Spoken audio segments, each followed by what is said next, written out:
my countrymen. Once again, this is Pamatong, President of the Republic of the Philippines. Earlier, I proclaimed myself as the full-fledged President of the Philippines and the full-fledged Commander of the Armed Forces of the Philippines. I did that because I realized that for the last 4 years, this country did not have a working government.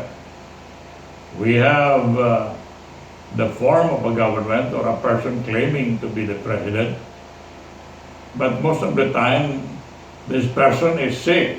He goes to China for treatment, and when he returns to the Philippines, he stays under the mosquito net and sleep there all the time.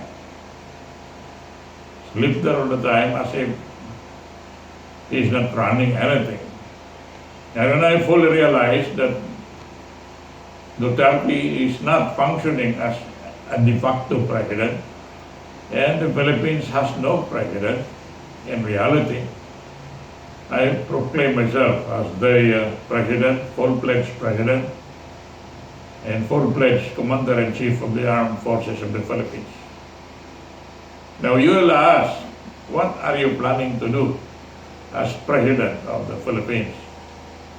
Once I have fully consolidated my powers as president of the Philippines, this I intend to do, so the government can run smoothly and progressively.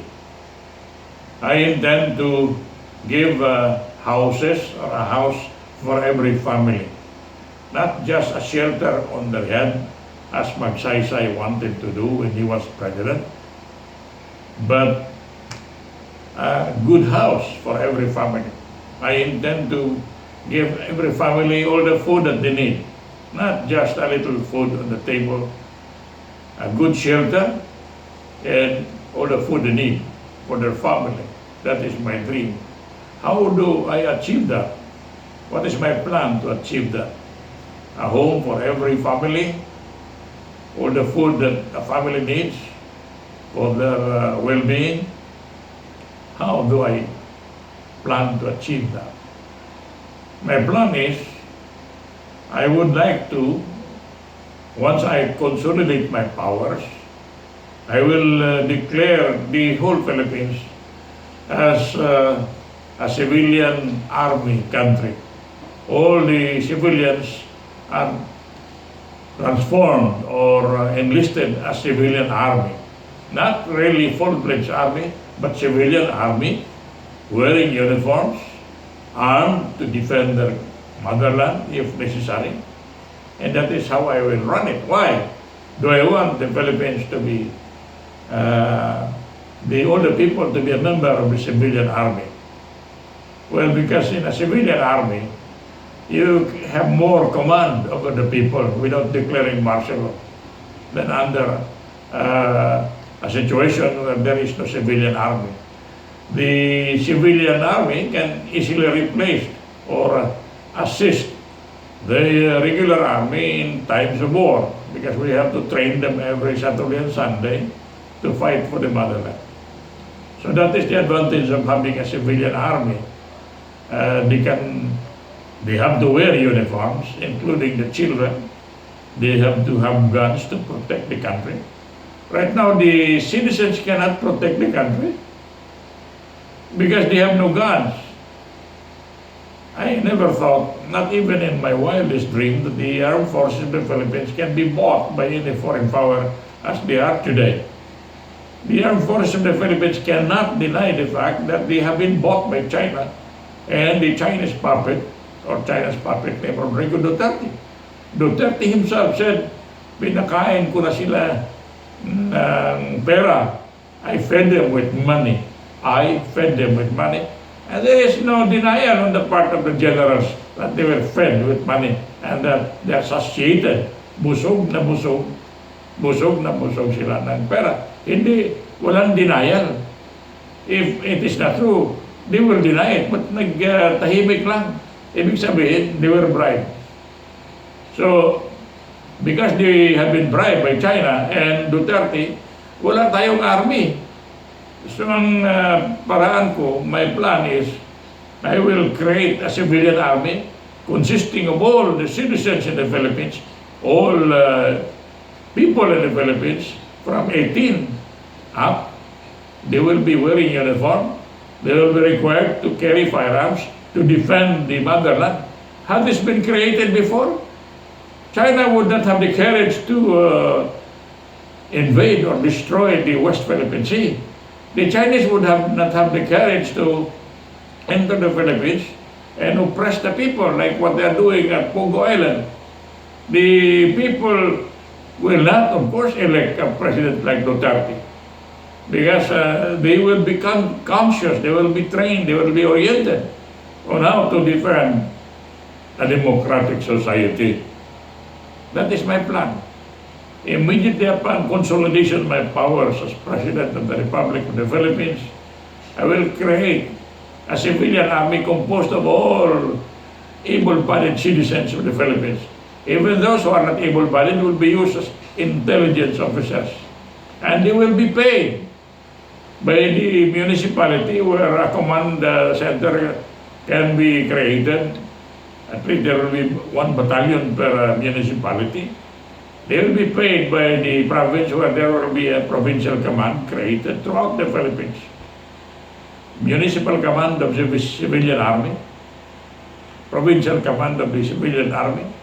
Of course, under the direction and vision of my office, the President. And maybe in the meantime, they could be supervised indirectly or directly by the armed forces of the Philippines. That will solve the problem.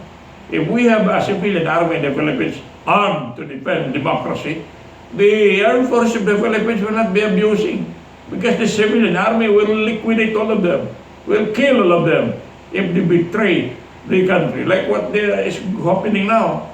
The armed forces of the Philippines is a traitor. They are pledged or they are oath-bound to defend the Constitution of the Philippines, to defend the Republic of the Philippines. But what they are doing is they're defending a person who is not even a president of the Philippines, who is an impostor, who is a usurper, a Chinese puppet. They know that. Why? Because he admitted he was not elected president.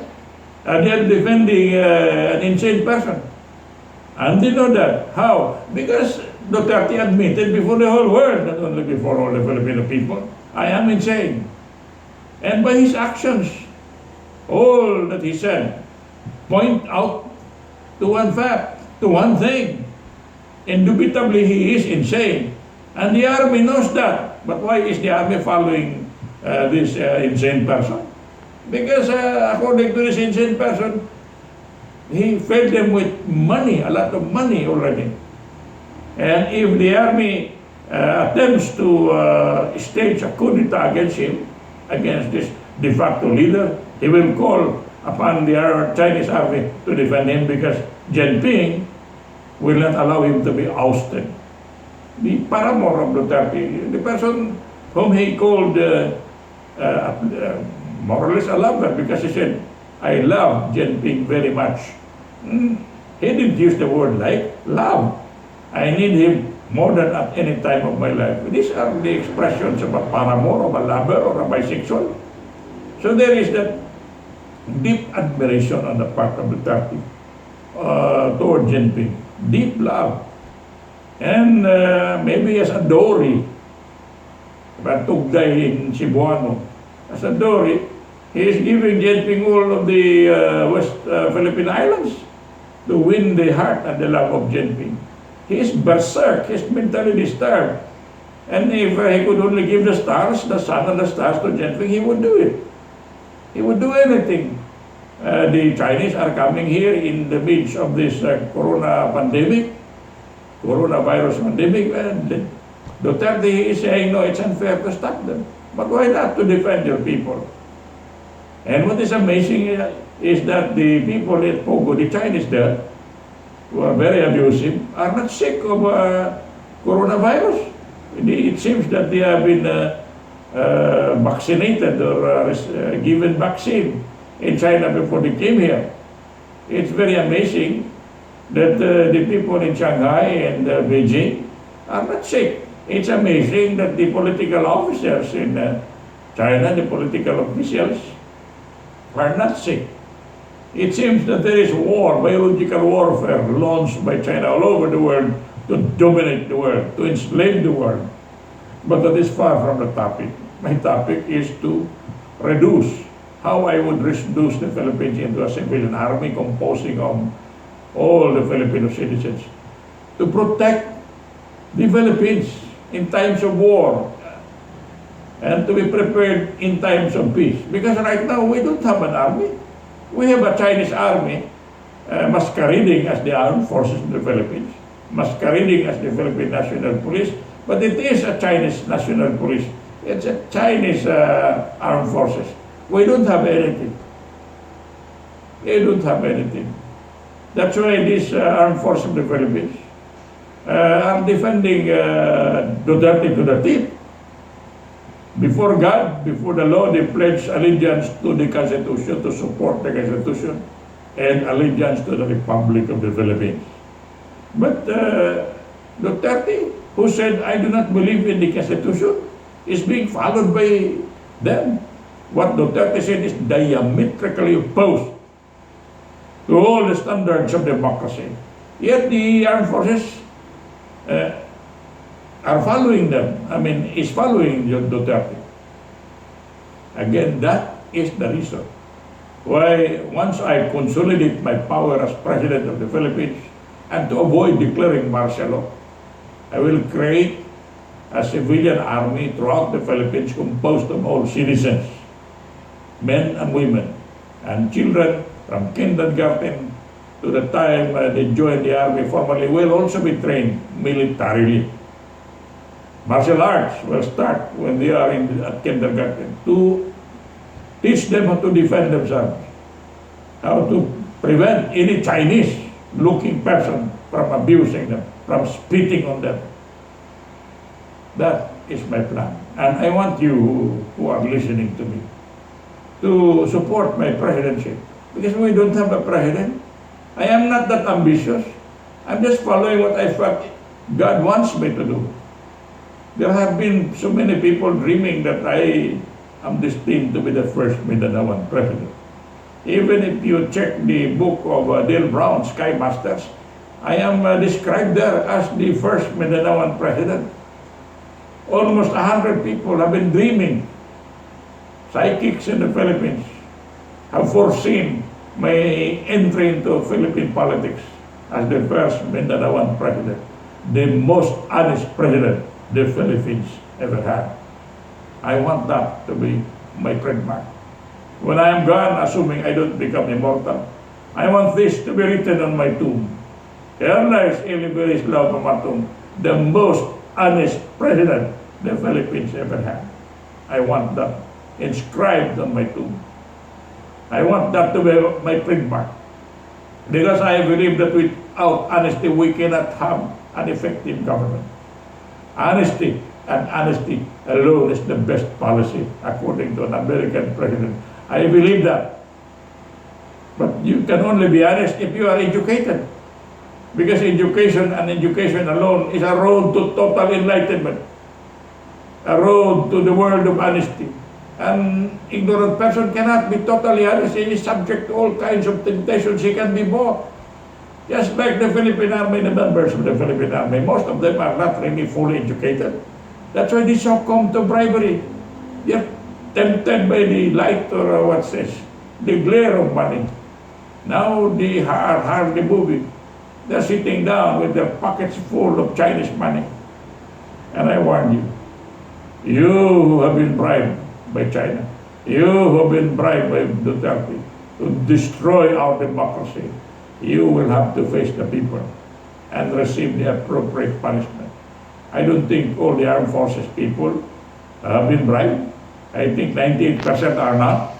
I'm appealing to those who are not to support my presidency, to report to my Camp MacArthur, and pledge their allegiance once again, once more, to the Republic of the Philippines, to the Constitution, and the republic for which it stands. I think that will be all for today. Thank you.